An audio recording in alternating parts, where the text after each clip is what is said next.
Au nom du ministre de l'Éducation nationale, M. Vanner Pierre, les diverses initiatives de l'OIF et de l'AUF en Haïti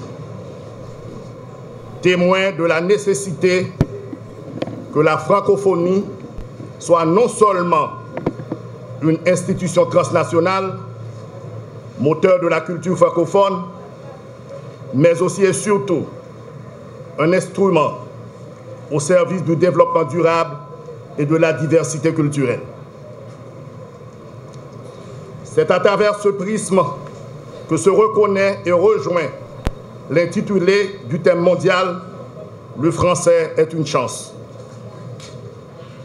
Nos propos d'aujourd'hui se veulent être un acte d'espoir que cette valeur, l'autonomie des peuples, longtemps consacrée à l'échelle mondiale, s'est vue davantage appropriée par des pays dits développés dans cette union mise en convergence autour d'une langue unique qui devrait avoir comme aune de mesure essentielle la construction des rapports interétatiques plus équilibrés, mieux pétris de l'idéal égalitaire du respect de l'identité des peuples. J'éprouve une sublime joie également ce matin, au simple fait de lire le thème retenu pour cette année, le créole dans la francophonie, qui est pour nous une double jonction de diversité, à savoir celle des peuples créoles et francophones unis dans la construction d'un idéal d'identité dans la diversité. C'est aussi le moment idéal de projeter un regard spécifique sur l'identité des peuples dans ses fondements, quelquefois contradictoires, réunis au sein de la francophonie. C'est un événement combien particulier qui rappelle l'engagement des hommes et des femmes pour la mise en place des sociétés plus civilisées et plus solidaires. Le thème haïtien cette année, pour la quinzaine de la francophonie, c'est le créole de la francophonie. La communication du ministère de la Jeunesse, des Sports et de l'Action civique, dont je suis porteur, pourrait s'intituler « Les sous-secteurs jeunesse et sport dans la francophonie ». Cette communication s'appuiera sur un vécu plutôt que sur de grandes théories. Concernant le sous-secteur jeunesse, parlons de la caravane de la francophonie qui est partie de l'École nationale des talents sportifs ENTS du ministère il y a 3 jours pour atteindre les points les plus reculés du pays, y compris la Gonave. Avant ce lancement de la caravane, plusieurs agents de la francophonie, Mme Moreno et ses autres collaboratrices, elles ont réalisé plusieurs ateliers avec les élèves. Les élèves participant à l'atelier mots et musique ont entre autres produit un des textes chantés par les chanteurs Belot, Jean-Jean Roosevelt et B.I.C. Les élèves participant aux ateliers mots et peinture et mots et création ont produit des œuvres tout aussi remarquables. La collaboration entre les agents de la francophonie, les artistes et l'École nationale des talents sportifs fut extraordinaire. Cette collaboration, qui a valeur d'exemple, montre que la francophonie, dans ses rapports avec le secteur jeunesse, n'est pas un vain mot. En matière de sport, les sportifs haïtiens participent régulièrement aux Jeux de la francophonie. Et pour les prochains Jeux, qui auront lieu l'été prochain à Nice, en France, les amis francophones d'Haïti ont promis une aide substantielle à la délégation haïtienne. Distingués invités, il faut aussi parler de la solidarité active, dont la Conféges, qui est un organe de l'OIF, a fait preuve en faveur d'Haïti. L'institution s'est montrée très sensible à la détresse du peuple haïtien suite au tremblement de terre qui a frappé le pays le 12 janvier 2010. À cette occasion, les ministres membres du bureau de l'institution, réunis les 11 et 12 mars 2010 à Marrakech, au Maroc, ont adopté une résolution d'aide en faveur d'Haïti et tous les montants prévus ont été libérés. La diversité des langues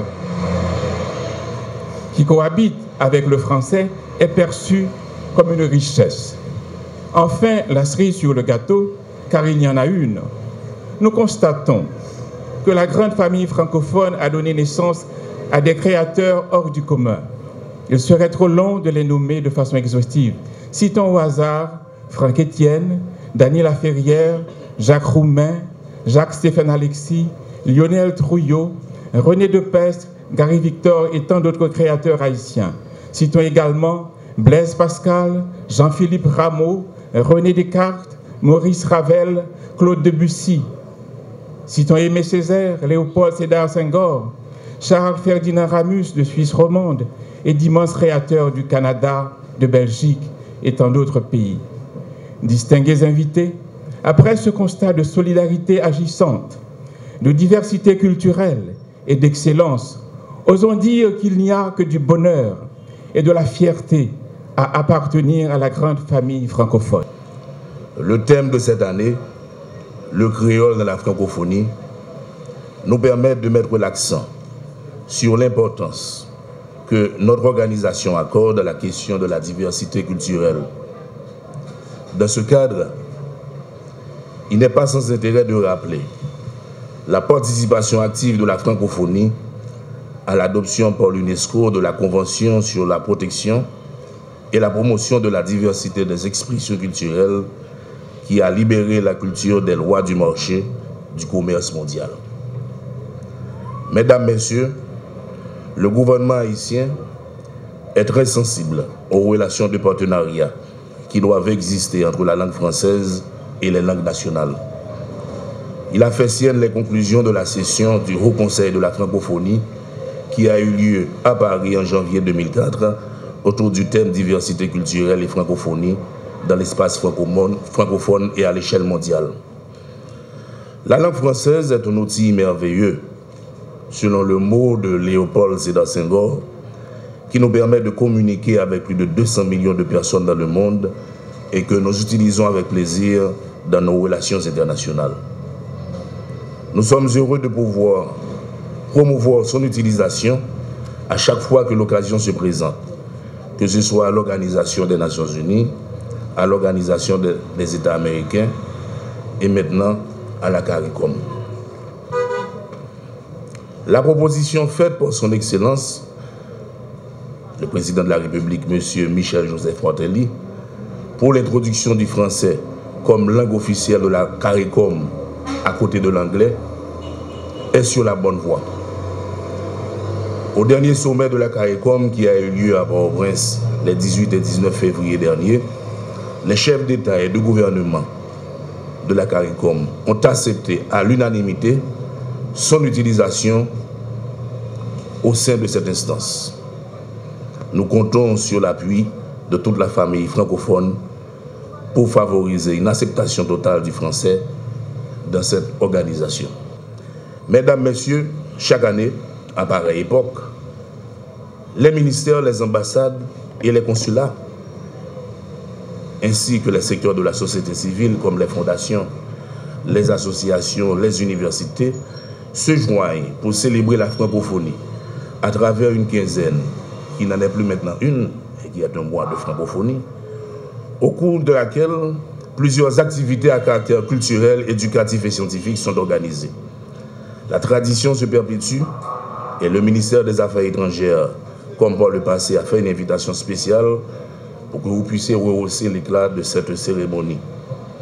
Nous espérons qu'avec les efforts consentis par les partenaires internationaux pour avoir des artistes de haut vol et des activités très diversifiées, nous allons avoir une quinzaine riche, festive et enrichissante.